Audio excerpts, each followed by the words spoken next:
Celui-là, ok. Ouais.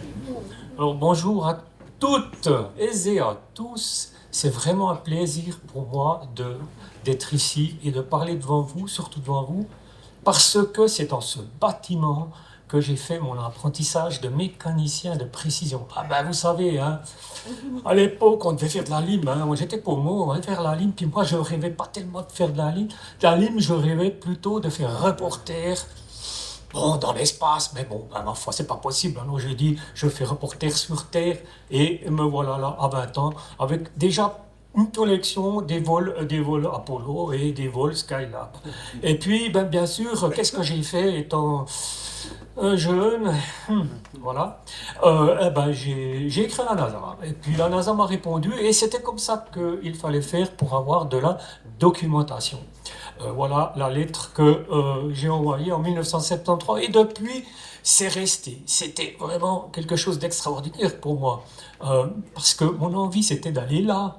Ouais, dans ces pupitres. Eh ben, ces pupitres, ben, ils sont pas si vilains que ça, vous voyez. En fait, c'est des beaux écrans quand même. Mais plus tard, en 2011, eh ben, me voilà dans ces pupitres. Mais ça, c'était quand même depuis 1974 jusqu'en 2011. Ça fait quand même un bout. On voit que les écrans ont jauni. Ils ont jauni. Ah ben oui, ben, après, la NASA s'est dit, ah non, faut pas les laisser comme ça, ces écrans. On va les retaper. On a tout retapé ces écrans et on les a fait comme ça. Voilà. Eh ben, ils sont revenus tout beau, tout neuf, et vous pouvez aller voir ces écrans à Houston, au Texas, et vous pouvez les voir comme ils sont maintenant. Il y a une vitre, une grande vitre, et chaque visiteur voit comme c'est. Tout ça pour vous dire que le programme, à l'époque, le programme Apollo, engagé 20 000 entreprises pour 400 000 personnes qui ont travaillé pendant 10 ans sur le programme Apollo.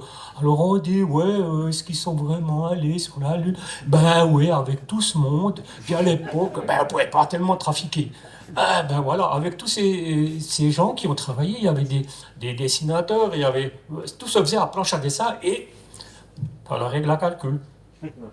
Ben oui, il y avait, à l'époque, avant Apollo, c'était des tubes cathodiques comme ceci, et puis il a fallu miniaturiser pour aller sur la Lune, il a fallu miniaturiser et faire des circuits.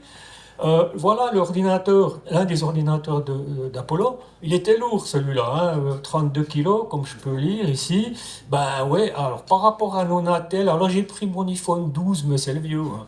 J'ai calculé la différence qu'il y a entre les deux. Ben, entre les deux, ben, lui il fait 226 grammes. Et puis attention, ben, qu'est-ce qu'il y a? Ben, il est devenu 290 000 fois plus puissant. Ben, en gros, disons 300 000 fois plus puissant, hein. Oui, c'est quand même pas mal. Seulement, le problème, c'est que Sinatel, c'est bien beau, on fait tout. Mais pour aller dans l'espace, il n'y a pas besoin de tout faire. Il faut simplement calculer une trajectoire, savoir comment se poser. Et là, ça a commencé déjà à l'époque, en 1962, avec ben, les premiers appareils à photo. Alors je vous parlais des premiers appareils à photo parce qu'on va pas, on va partir avec de la photo. Voici les premiers Hasselblad qui avaient été utilisés en 1962, et celui-là, qui avait aussi un Hasselblad, qui avait été utilisé sur la Lune. Et ben maintenant, qu'est-ce qu'ils ont? Ben, ils n'ont pas le super gros dernier appareil à photo le plus moderne. Ils ont un appareil qui est le D5. Hein. Si on a le Nikon, eh ben c'est celui-là qu'ils utilisent, il a 10 ans. Pourquoi utiliser celui-là? Parce qu'il faut qu'il soit absolument fiable. Hein. Et c'est celui qui a été utilisé par Artemis quand ils ont fait la fameuse photo de la Terre par rapport à la Lune. Alors j'ai pu aller retrouver avec quel appareil ils ont pris cette photo. Il s'agit d'un Nikon D5, c'est pas un D3, c'est un D5. La focale 5.6, vous voyez, donc à 1 millième de seconde et à 400 ISO. Eh ben oui, celle-là, de photo, elle a été prise avec ce D5. Mais vous avez pu vous en rendre compte.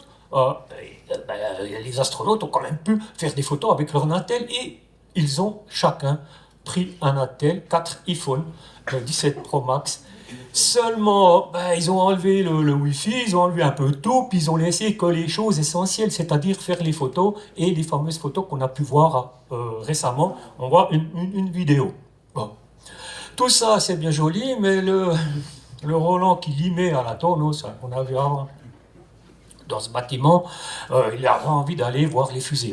Tout plein d'endroits pour voir les fusées. Hein. Il y en a, vous voyez, la carte du monde. Il y en a même un ici à Andoya, et il y en a même un à Boca Chica, ça vous le savez peut-être, avec Musk, hein, puis sa fusée, sa grosse fusée Starship. Ben c'est là, c'est au Texas.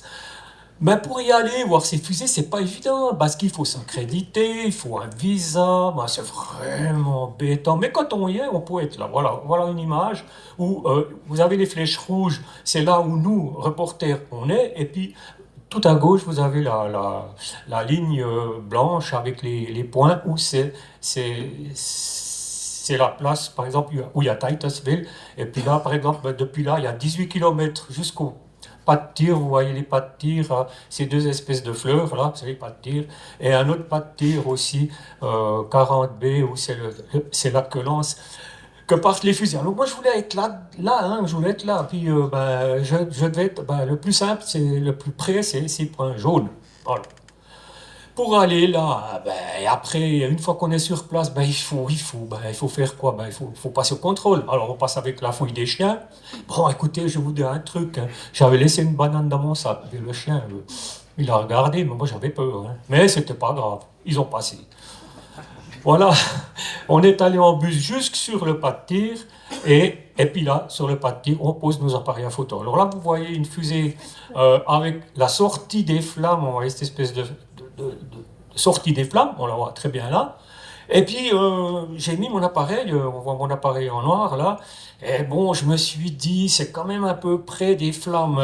Mon collègue m'a dit, mais non, t'en fais pas, laisse-le là, moi je mets aussi le mien. Ah, bon, d'accord, ok, je l'ai mis. Et puis, ben, si on regarde ce qui se passe, ben, vous voyez, à droite de l'image, ici, vous avez ben, l'herbe qui est un peu... un petit peu usée là, et c'est les flammes qui ont causé ça. Et voilà ce qui s'est passé après un décollage. Et voilà mon appareil, comment est-ce qu'il était. Ben, je veux dire un truc, mais vous savez, c'est pas si dangereux que ça. C'est simplement de l'eau. Parce que vous savez, de l'eau acidulée, disons. Voilà. Alors maintenant, avec tous ces lancements que j'ai pu faire, ben, j'ai dû choisir, pour vous montrer, j'ai dû choisir ah ben, euh, un, un lancement qui est représentatif. Alors, un lancement qui est représentatif, alors ça va faire un petit peu de bruit, je crois, mais il faudra peut-être moduler le son. Alors, c'est le lancement de la navette Atlantis en 2011. 2011, vous verrez pourquoi. Hein. Je le passe.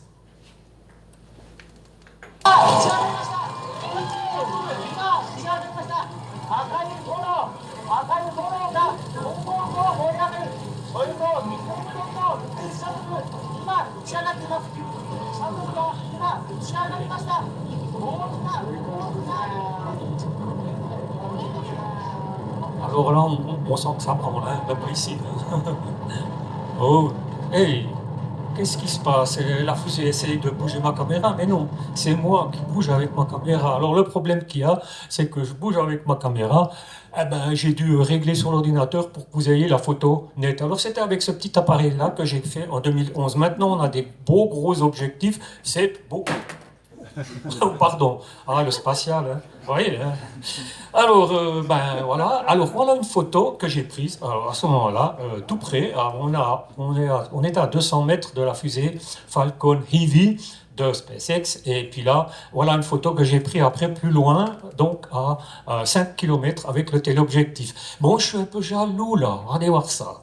J'arrive pas à la faire celle-là. C'est la NASA qui l'a fait. Bon, ben ma foi. Tant pis, je suis quand même content d'avoir pu être vers Artemis. Vous avez Artemis 1, j'ai eu la chance d'assister au lancement d'Artemis 1, mais pas Artemis 2. Artemis 2, que vous voyez derrière moi, ici, j'ai eu l'occasion d'assister aux préparatifs de cette fusée, arrivée de l'étage et tout et tout. Ah ben j'étais heureux, mais malheureusement, je n'ai pas pu voir le lancement. Ben, vous savez pourquoi? Parce que maintenant, ils veulent plus trop d'Européens. Bah, j'étais dans le lot, alors tant pis, mais au moins j'ai vu la fusée sur le pas de tir. Ben voilà, voilà un décollage. Oh pardon, j'étais trop vite, donc je reviens comme ça. Voilà le décollage de la photo de la NASA et voilà le décollage de Artemis 1 que j'ai pris moi-même. Mais j'ai toujours ce problème de pouvoir faire une bonne photo. Enfin, quand même, mais c'est déjà pas mal. De, de Cap Canaveral, c'est en Floride, on va au Texas. Puis là, je vous ai mis un schéma avec mon voyage que j'ai fait jusqu'en Floride. Voilà, le trait rouge au milieu de l'Atlantique. Et puis, on va au Texas. Et là, voilà comment ça se passe chez Musk. Chez Musk, non, c'est SpaceX. Et puis finalement, Musk, ils en parlent pas beaucoup quand on va sur place. Puis là, vous avez une espèce de ferme. Alors, oh, le gars, là, il n'a pas voulu partir de là. Ben non. Alors SpaceX a dit, ah écoutez, vous pouvez rester, ben vous saurez une chose, nous on construit nos fusées autour de votre ferme.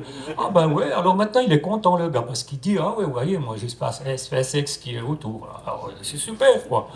Alors c'est tout ça pour vous dire que cet endroit-là est différent de la NASA, et là on peut aller comme on veut. Vous voyez, où j'ai mis le cercle rouge en bas, c'est là où je me tenais pour faire les photos de la fusée, la grosse Starship. Et les gens peuvent aller là où il y a le carré, peuvent aller sur la plage comme ça, regarder la fusée, alors il y en a qui se posent, ils peuvent même aller en voiture sur le sable à côté. Et c'est toujours comme ça maintenant. Eh ben, ma foi, ouais, ma foi, c'est comme ça. Et là, j'ai pu voir l'assemblage de la fusée Starship sur sa tour de lancement. Voilà un peu les choses que j'ai pu voir avec ces 46 décollages. Et alors maintenant, je veux juste en passant à toute vitesse, j'ai bientôt fini, c'est bientôt l'apéro, hein. J'ai fait un petit tour en avion, en apesanteur, avec l'Airbus A310, avec l'astronaute Jean-François Clairvoy. On a fait 16 paraboles, comme ça, 22 secondes. Là, vous devez me reconnaître, hein. Ouais, j'ai la casquette des PHJ, ma foi, j'arrive pas, hein, c'est comme ça. Ok, alors écoutez, je sais pas si vous me reconnaissez, je suis à gauche, avec Claude Nicolier au-dessus du Valais. Et puis, ouais, Claude, il me dit, Roland, regarde dans le ciel, mais t'es beau bleu, hein, d'ailleurs. Oh, regarde le ciel. Mais tu fais attention parce qu'il y a des avions qui viennent des fois. Moi, je m'occupe des commandes. Il dit, ouais, ok. Alors je regarde, bon, mais pourquoi il me demande ça? J'ai dit, hé Claude, il y a quelque chose qui joue pas là. Ah ouais, qu'est-ce qu'il y a? Mais il y a le Valais au-dessus. Eh ben, ouais, moi, c'est retourné avec un tonneau barriqué comme ça. Oh, ben, ma foi, quoi, écoutez. Mais j'ai eu du mal. J'ai eu du mal avec l'avion, avec Claude Nicolas, mais j'ai pas eu du mal avec la pesanteur. Et puis, un petit tour avec. À droite, un petit tour avec le Concorde en 1987, invité par l'Agence spatiale européenne pour assister à un lancement Smart One. Et en résumé, voilà un petit peu, j'ai vu en toute vitesse les 46 lancements que j'ai faits, le premier vol de la navette, l'explosion de Challenger, le vol de Nicolier, les atterrissages, et voilà mes 46 lancements. Enfin, il y a beaucoup de SpaceX, parce qu'il y a beaucoup de SpaceX. Me voilà donc là, en train de régler mon appareil à photo. Et puis, on fait un petit saut. On revient de nouveau à la Tornos. Et puis, j'ai quand même voulu mettre cette photo que j'ai prise avec Pierre-Yves Colère, parce que en fait, c'est un excellent dessinateur, puis il fait toujours des petites fusées, puis cette année, il n'a pas tellement fait de petites fusées, puis maintenant il en a fait une juste avant, alors j'étais content quand même. Et puis une petite surprise hier, j'ai monté le drone, oh puis oh là, eh ben ouais, j'étais de l'autre côté, et puis j'ai fait une photo de nous, ici, on est là, on est là avec vous. On est parti de la Tornos, on est arrivé au Siams, dans le bâtiment, et puis on repart vers les étoiles. Donc, de Tornos aux étoiles, ou du Siams aux étoiles. Et je vous remercie de votre attention.